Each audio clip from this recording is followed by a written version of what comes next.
मेरे प्रिय viewers, Urmila Yadav Hindi classes में आपका हार्दिक अभिनंदन। अभी हम हल कर रहे हैं कुछ व्याकरण के प्रश्न हैं जो कि स्टेट की परीक्षा अभी 30 जुलाई 2025 को संपन्न हुई है। उसमें हिंदी भाग के जो प्रश्न उत्तर है उनको हल करते हैं। विलोम की दृष्टि से असंगत विकल्प चुनिए। विलोम शब्द दे रखे हैं, जो गलत है उसको बताना है। आकृष्ट, विकृष्ट बिल्कुल सही है। आह्वान, अनाह्वान, कलंकित, निष्कलंक, ऐहिक, पारलौकिक। तो यहाँ पे कलंकित निष्कलंक सही है, ऐहिक पारलौकिक सही है, और जो पहला आकृष्ट विकृष्ट भी सही है। दूसरा गलत है। इसमें आह्वान का विसर्जन होगा, अनावहन नहीं होगा। दूसरा विकल्प यहाँ पे गलत है। अगला है, वाक्य में प्रयुक्त क्रिया की दृष्टि से असंगत विकल्प का चयन कीजिए। अध्यापिका छात्राओं को भूगोल पढ़ा रही है, ये द्विकर्मक क्रिया है। पढ़ाना क्रिया है, क्या पढ़ा रही है? भूगोल पढ़ा रही है। किसको पढ़ा रही है? छात्राओं को। दो कर्म, इसमें द्विकर्मक है, छात्राओं और भूगोल। अगला, निशित जोर जोर से हंस रहा है, अकर्मक। हंसना क्रिया है, प्रश्न करेंगे क्या हंस रहा है? निशित हंस रहा है। यहाँ पे कर्ता पे ही प्रभाव पड़ रहा है, इसलिए अकर्मक क्रिया है। बिल्कुल सही है। ये भी हमें असंगत का चयन करना है। अगला है, मदारी अनेक कर्तव्य दिखलाकर बच्चों को ललचाता है। यहाँ पे दिखा रखा है अकर्मक क्रिया, तो यहाँ पे दिखलाना और ललचाना क्रिया है। पहले बच्चों को कर्तव्य दिखाता है, फिर उनको ललचाता है, तो ये पूर्वकालिक क्रिया होगी।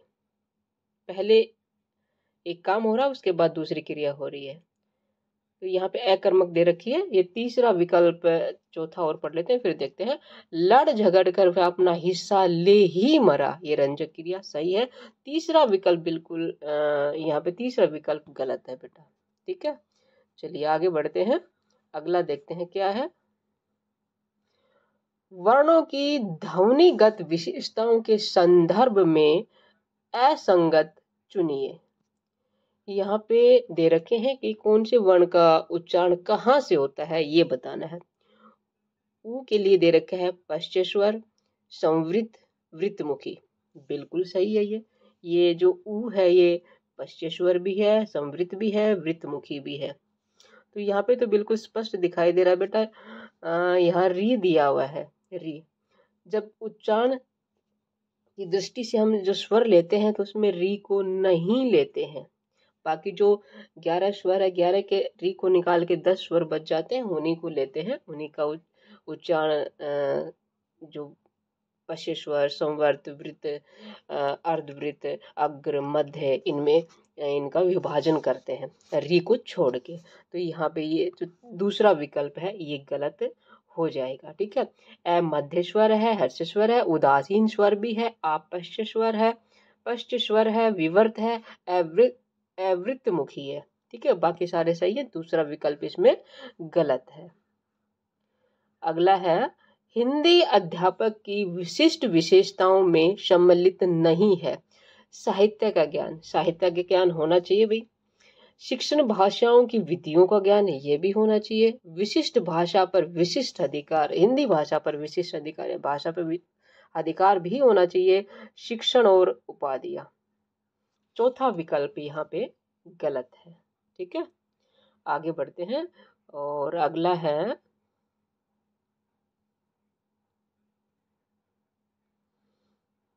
जो मेरे पास आए हुए हैं उनमें अगला है, संधि की दृष्टि से अनुपयुक्त विकल्प चुनिए। जो गलत है उसका चयन करना है। यहाँ पे दे रखा है दैत्यारी, गत्यानुसार, अग्न्याशय, यण संधि। मिताहार, विकलांग, बुधर्व, दीर्घ संधि।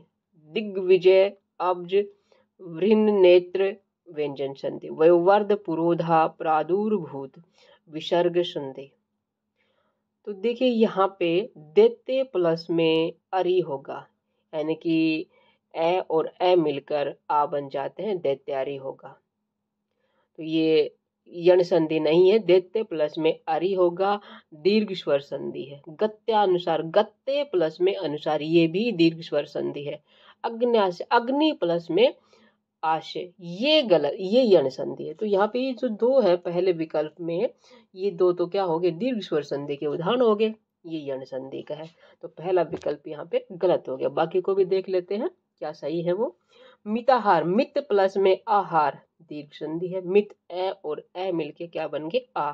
विकलांग, विकल प्लस में अंग, विकलांग, ये भी दीर्घ स्वर संधि है। बुधर, भू प्लस में उधर, ये भी दीर्घ स्वर संधि है। ठीक है, बिल्कुल सही है ये।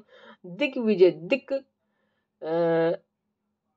विजय, ये भी व्यंजन संधि। अप प्लस जय, ये भी व्यंजन संधि है।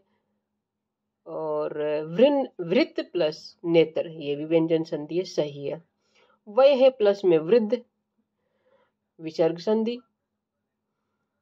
पुरोधा, जो पुरोधा है इसका क्या होगा, पुर है प्लस में धा। और प्रादुर्भाव, प्रादुः प्लस में भाव, विसर्ग संधि। पहला विकल्प इसमें गलत है, पहला विकल्प गलत है, बाकी सारे सही हैं। अगला है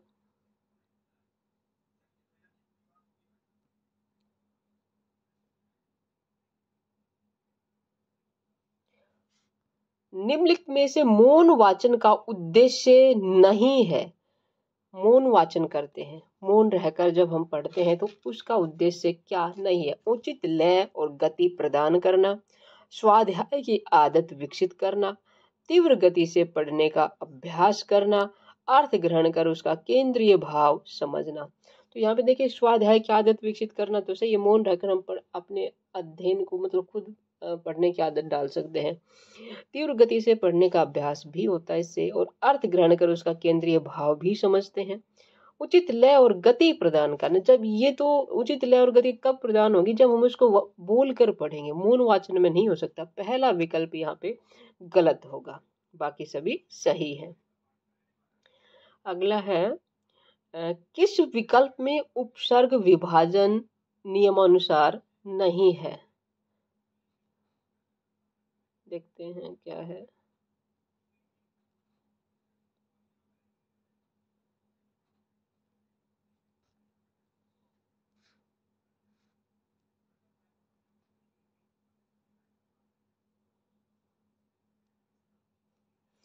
देखिए, अपरिग्रह, अप्रोक्ष, अर्पण, इसमें अप उपसर्ग बता रखा है। अपरिग्रह में अ प्लस में परिग्रह, अ उपसर्ग है, इसमें अप नहीं है। अप्रोक्ष में अप उपसर्ग है। यहाँ पे पहला विकल्प ये गलत हो गया, तो यही गलत होना चाहिए, बाकी देख लेते हैं।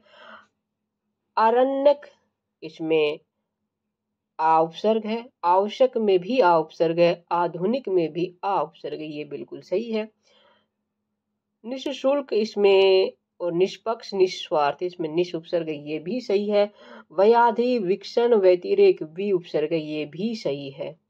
तो यहाँ पे पहला विकल्प गलत होगा, क्योंकि जो अपरिग्रह है इसमें अप उपसर्ग नहीं है, अ उपसर्ग है। ठीक है, आगे देखते हैं। अशुद्ध शब्द समूह का चयन कीजिए। अशुद्ध का, सीधा साधा, अठोत्तर, उहापोह, तीनों ही सही हैं। दासरथी, स्थायिता, विद्यार्थी परिषद, यहाँ पे विद्यार्थी परिषद गलत है। विद्यार्थी में क्या आएगा, थी दीर्घ आएगा, विद्यार्थी परिषद। सुधीजन, प्रेयसी, निजीकरण, बिल्कुल सही है तीनों। वेश्या, शशिभूषण और शक्तिकरण।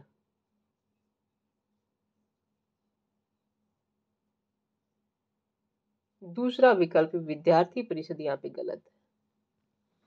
ठीक है, दूसरा विकल्प। अगला है, प्रत्यय की दृष्टि से संगत विभाजन चुनिए। मैथुन, सोच, राघव, प्रत्यय सही है। फिकेत, डकेत, लड़ेत, यहाँ पे एत प्रत्यय दे रखा है। नारदीय, स्थानीय, मानवीय, अनीय प्रत्यय। कौशलेय, सौजन्य, कौमार्य, ए प्रत्यय। तो ये जो पहला, तीसरा, चौथा बिल्कुल सही है। दूसरा विकल्प यहाँ पे एत प्रत्यय, ये वाला प्रत्यय आएगा। ठीक है, तभी फिकेत, डकेत, लड़ेत बना। ठीक है, ये एत नहीं आएगा। अगला है, समास की दृष्टि से संगत विकल्प चुनिए। चक्षु सर्वा, इतरेतर द्वंद, यह द्वंद समास नहीं होगा। इसमें चक्षु नेत्र होता है, सर्वा जो आंखों से देखे, आंखों से जो देखता है अर्थात सर्प, ये या चक्षु से जो देखता है, ये सर्प के लिए है। तो यहाँ तीसरा पद प्रधान बहुव्रीहि समास होगा। आपाद मस्तक, यहाँ यानी कि पाद से मस्तक तक, यानी कि सिर, पैर से सिर तक, यहाँ आ उपसर्ग है। जिस समास में पहला पद उपसर्ग हो या अव्यय हो वहाँ अव्यय भाव समास होता है। इसमें अव्यय भाव समास है, बहुव्रीहि समास नहीं है। जातिगत, जाति का गत, संबंध तत्पुरुष है, अधिकरण तत्पुरुष नहीं है। यहाँ भी शर्म साध्य, शर्म से साध्य, यहाँ पे श्रम से साध्य, यह क्या होगा? कर्ण तत्पुरुष, बिल्कुल सही है। तीसरा, चौथा विकल्प यहाँ सही है। ठीक है, कर्ण तत्पुरुष। उम्मीद करती हूँ ये आपके सभी सही होंगे। फिर मिलते हैं अगली कड़ी में। आपका दिन शुभ हो।